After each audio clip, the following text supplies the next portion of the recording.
We lived in a big house in the Blue Ridge Mountains. We grew up there and nothing ever happened.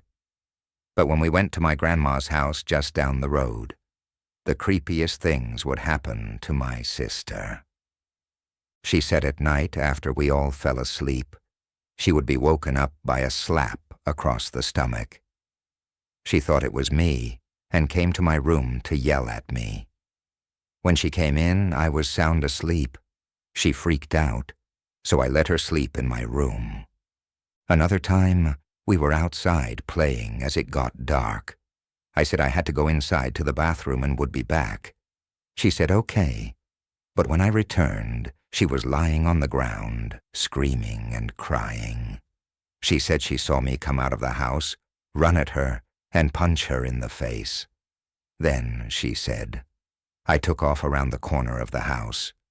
When she went after me, she saw something horrifying.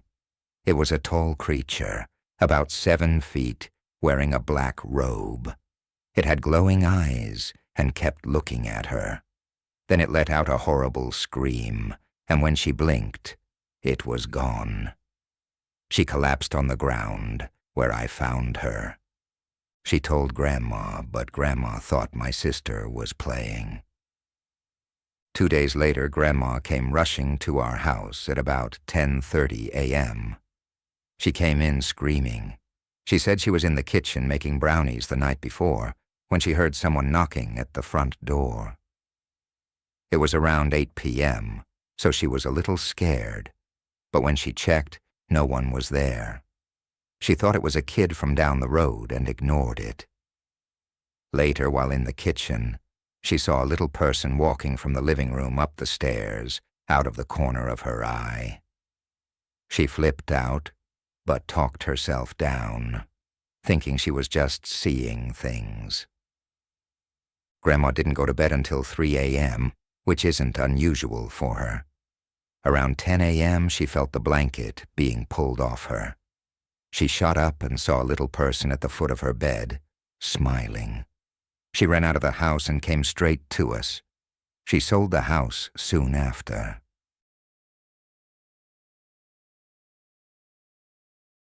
In North Jersey, in the mountains, our family home was part of an old mining railroad system. The railroad ran through our backwoods. Our home was once a slaughterhouse and livestock farm.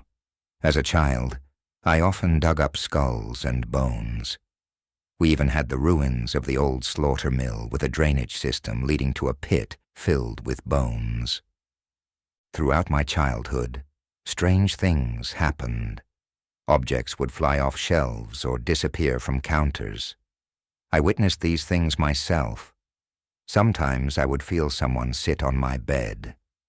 As a young adult, I burned sage in my room to try and get rid of whatever was stuck there. When my parents remodeled the house, they found many animal bones buried in the foundation, which was just a pile of dirt with wood on top. Eventually, the scary thing left my room, but another ghost remained. During COVID, I moved back in with my parents. A few times a week, I would hear the heavy door open and shut. The house had a porch and deck with multiple doors, so air pressure couldn't cause the door to slam.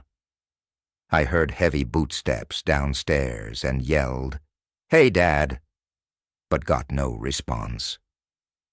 Checking their window overlooking the driveway, I saw no one was home. My parents still live in that house and say they constantly find all the kitchen cabinet doors open. They hear noises in my old room like a bookcase falling, but everything looks fine when they check. Items go missing and are found in my old room. When they remodeled, my old attic door and staircase became my mini bathroom. My dad never believed in ghosts, but now that he's retired, he 100% believes we have ghosts. He was in the military, so he thinks it's funny and calls the ghost Gladys, but he prefers to spend his time outside. My mom does not find it funny at all. I'm just glad I live far away now and refuse to stay there when I visit.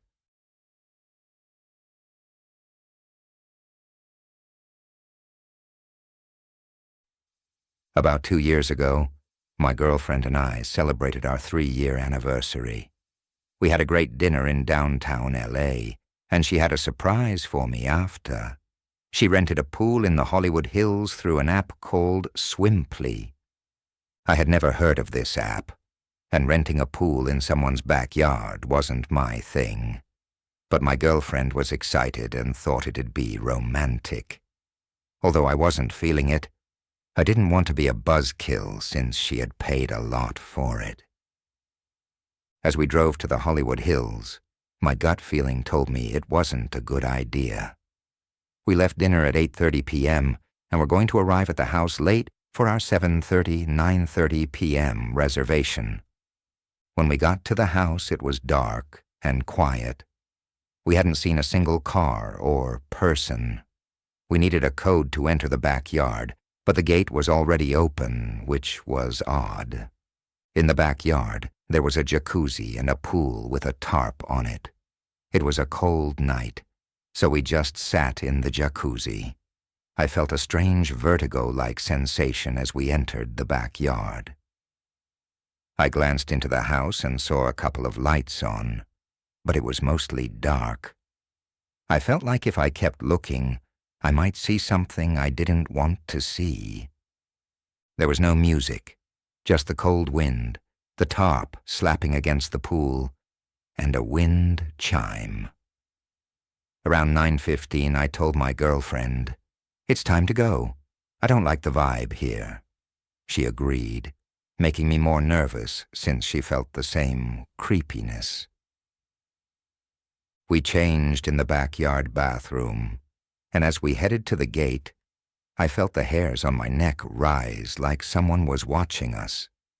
We noticed a camera pointed directly at the jacuzzi.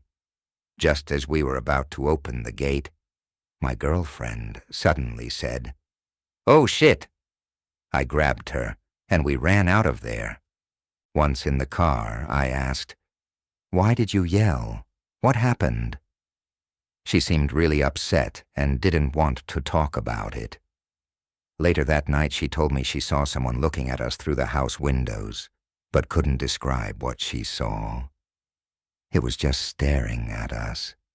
It still gives me chills to this day. Maybe it was just a creep, but whatever it was, I'll never forget it.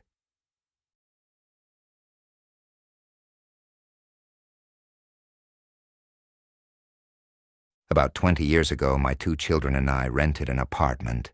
It was the top floor of a home built in 1910. After a couple of nights, we settled in for some sleep. I thought I was dreaming about my children playing, but woke up because of the noise. Both of my children were asleep. I tried going back to sleep, but the sounds resumed. I heard footsteps running across my ceiling, giggling and laughter. The next day, I went to the attic to check things out. There was nothing there. That night, the sounds came back. A few days later, I met my downstairs neighbors and asked them about it. They said the whole building was haunted by multiple entities. Their lights would shut off, the sinks would start running, and they had seen shadow figures. So, we just accepted it. My deceased uncle, who had followed me everywhere, would show up sometimes. He was easy to recognize because he's the only one who could touch me. During that time, my uncle and grandma would show up in photos. We had no problems with any of the ghosts. Then we moved into a home I bought. While packing, one of the ghosts, unrelated to me, managed to pack itself into a box. This was the one that liked to open all the cabinets and drawers at night and take things to hide them. We saw it as a child, so we named it Newt. Now, if something goes missing, we kindly ask Newt to return it and wait a few minutes. The item will pop up somewhere obvious. The cats adore Newt as well. And yes, my grandma and uncle are here, but the kids stayed behind. Our new home is peaceful, even with the ghosts. Newt still plays tricks, but we know how to handle it. My uncle and grandma are still around, watching over us. It's strange, but we've made peace with our ghostly companions.